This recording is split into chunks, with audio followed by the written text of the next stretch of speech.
So I'm listening to this autism podcast, and immediately the first thing that I hear as like a point that I want to comment on anyway, red flag, is the doctor here is saying, hey, sometimes if life is easier for you, that means it is easier for your kids. And the context is the dad is the autism dad is asking, or he made this comment of, having a kid who's autistic or having children who are autistic and trying to make the decision of, do I put them on these medications, and having to, he called it the mental gymnastics that parents will put themselves through of deciding like, hey, am I putting them on these medications because it's going to make my life easier or because it's going to be best for them?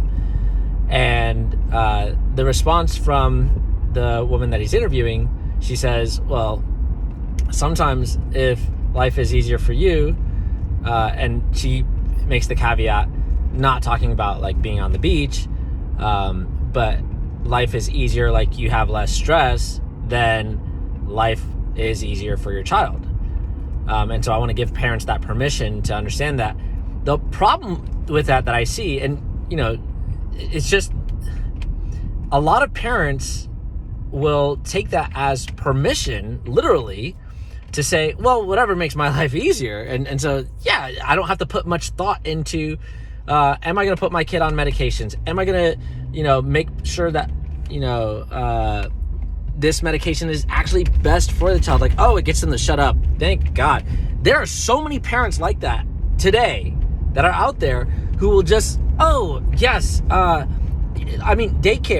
Daycare is a prime example. Daycare is literally just about convenience and having that time away from your child. Because with the prices that we're seeing daycare cost today, it's very much, you're basically, if you put your child in daycare, and it's not being subsidized by the government, I'll give that caveat, but if it's not being subsidized by the government, then you're literally just putting your child in daycare to pay for daycare because it's that expensive.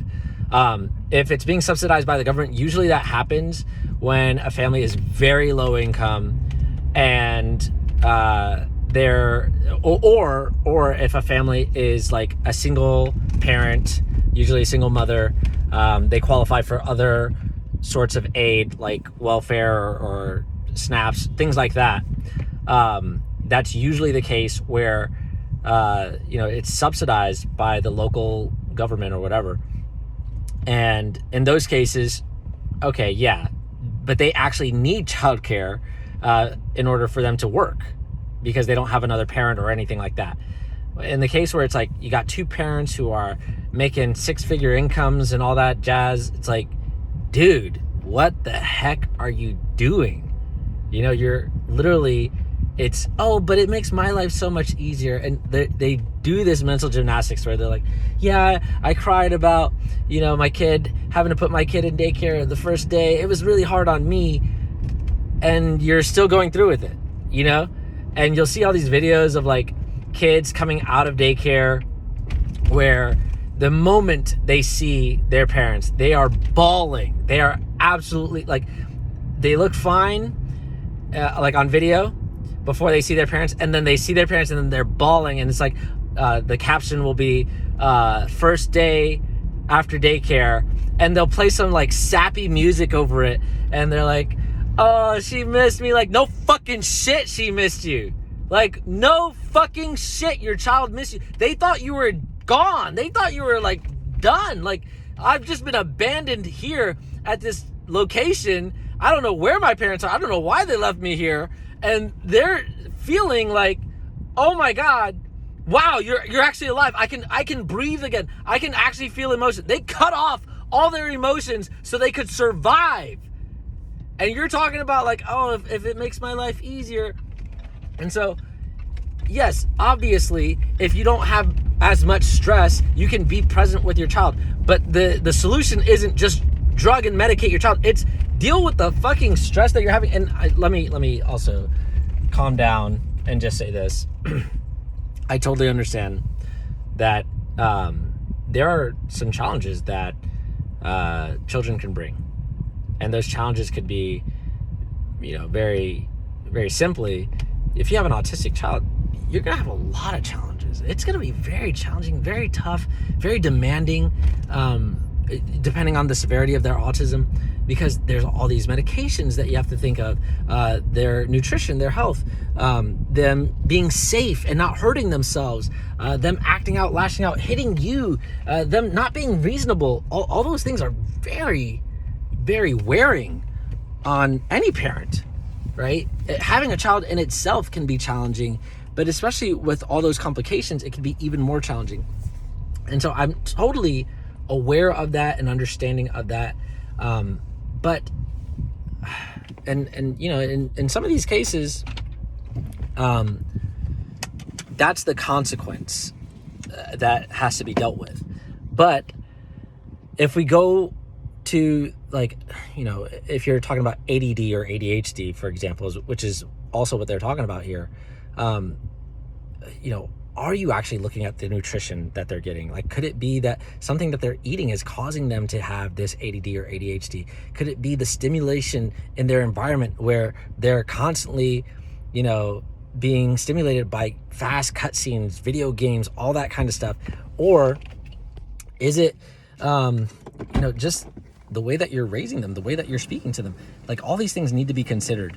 And so I just wanted to talk about that because I don't think that parents should have a pass to just not consider those things and effectively deal with them. And I have such a great story for this, but I've got to go at this moment, and I'll come back with that story. Okay, as promised, I'm back. Here's what I was starting to say.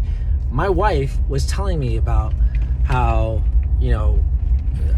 when she started breastfeeding, there was a lot that she just didn't know, and she's had some friends that have asked her about breastfeeding, who've had, babies as well after her, and she was able to share and pass down her knowledge of, the things that she had to go through and the challenges that she had and how she was able to overcome those challenges.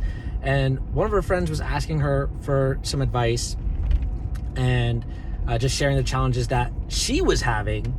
And my wife was like, well, did you try this? And she was like, actually, that's the next thing that we're trying. And then it turned out that had a big difference. And they had tried a lot of things before. They were told that their child, I don't know if they were told their child had tongue ties or not or whatever, but none of the things that they were trying to do as remedies were working until they went and did this other thing, which no one had recommended to them for weeks and weeks and weeks, and it was getting worrisome.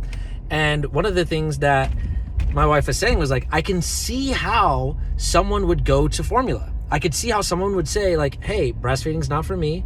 It just didn't work out, those sorts of things, because it can be really freaking challenging. And so my wife was telling me like, in the past, the way that she thought about it was, some people just decide they're not going to breastfeed, like whatever. But she was also saying that now she can see like, oh, it's not so much that people are just like, oh, I don't want to breastfeed.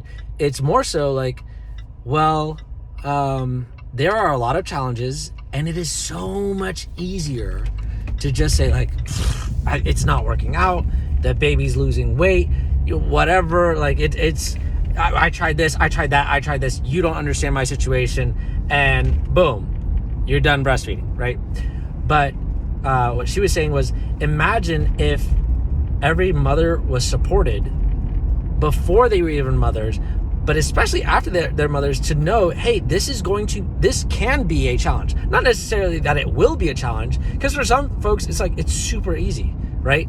But for others, it's like, hey, there's a little bit of a learning curve here. You got to do this, you got to latch this right way, all those sorts of things, right?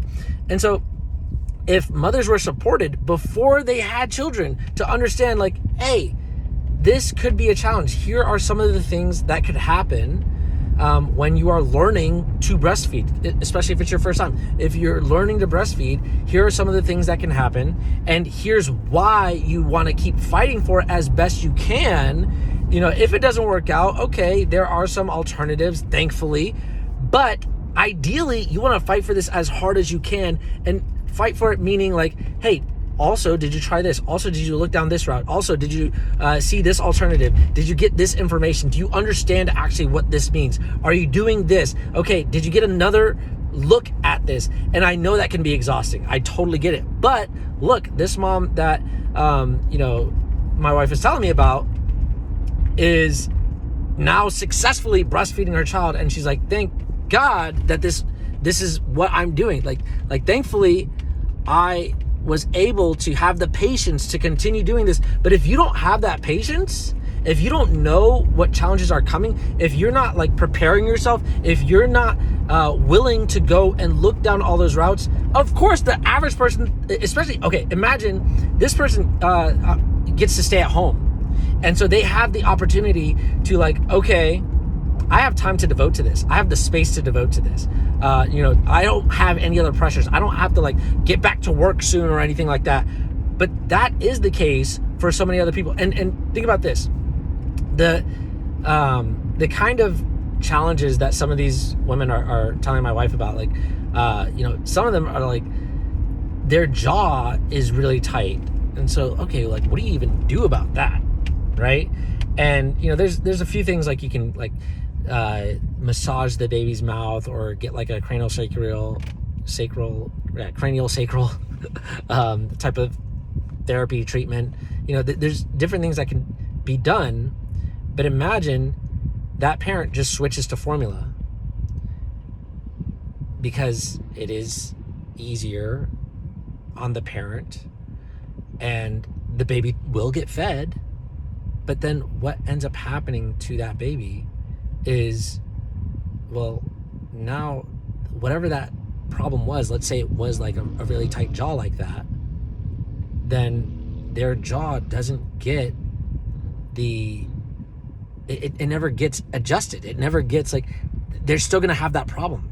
And so they might grow up having a lot of tension in their jaw, right? They might grow up like just like clenching their teeth or having more anxiety or muscle tension here that causes other problems, or maybe they grow up and they're not able to form their words correctly. You get what I'm saying? Like, that could lead to so many other things other than just that they can't drink or get a proper latch when they're breastfeeding, you see? And so that's kind of the issue that I take with telling a mother, hey, whatever's easier for you is okay. I give you permission to do that. The way I look at it is like, again, I understand there are certain challenges that there's a consequence that has to be dealt with. And, if, for instance, you get hit by a car, you break your leg, you're walking down the street, you get hit by a car, you break your leg, and the consequence is you're like, I don't want to take any medication. You're a kind of person who's like, I'm very healthy. I don't take medications. I would never do, some invasive surgery on myself if I don't have to. But like, hey, you just got hit by a car. Your leg is broken. You're probably going to have to take some medication for the pain. And you're probably gonna have to get your leg set, or maybe you might need a surgery if there's some complications in there or whatever. Like, that's the consequence. It's not ideal, but that's the situation that you're in. That's what has to be dealt with. But I think for the vast majority of people, they're jumping to, they'll do like a little bit of investigation, a little bit, but it's like, it's so stressful here in this moment. Like, and a lot of it is they don't have the bandwidth to deal with stress effectively, or a lot of stress, or just like a little bit more stress than what people might consider normal, right? They don't have the bandwidth to deal with that. And so because of that, they're just like, fuck it, send it, and so that is the issue that I take with telling, a parent, I give you permission for it to be easy for you. And I'm not saying it has to be hard. I'm not saying that at all. I'm just saying, let's go all the way. Let's do as effectively as we can, not just accepting, because here's another thing. You could be having a rough go of it, a tough time. And the problem is that it's the paradigm that you've accepted is the medical system is 100% correct. And I just have to go down each line of the medical system. But you're limited within the medical system versus saying like, okay, well, let me look at what are some of the alternatives outside of just the medical system. Like, could this be a stress issue that the child's experiencing if we're talking about ADHD or ADD or something like that, right? Could it be like, the environmental factors? Could it be the nutrition that they're getting? Could it be like, there's so many other things. Could it be that I've introduced something inside of the child's body or in their environment or the way that I speak to the child or, the shows that they're watching, or they're acting out a certain behavior that they've seen from somebody else, and it's not actually ADD or ADHD, or you get what I'm saying? Like, there's no real questioning there of what is at the root of this. And too often parents will just say, well, I'll just give them medication, and I think you can tell my slant within this, but just obviously, I think if we can keep kids off of these really strong medications that even in low doses can have some serious effects on children and serious long-term effects on children. And if you say like, well, we don't know about the long-term effects because we haven't been studying this new medication for that long, that's a cause for concern too, isn't it? Right? Like, that would be like, I don't even know. That would be like, like, should we eat margarine instead of butter? Should we cook with petroleum oil instead of, like coconut oil or something? Like, well, we don't know the long-term effects of that, but like, okay, so you're just gonna switch to petroleum oil?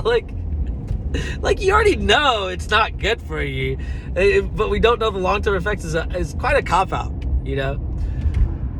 Anyway, that's my rant on making it easy for parents in the context of at the potential detriment of your child. I think we need to choose there a little bit better.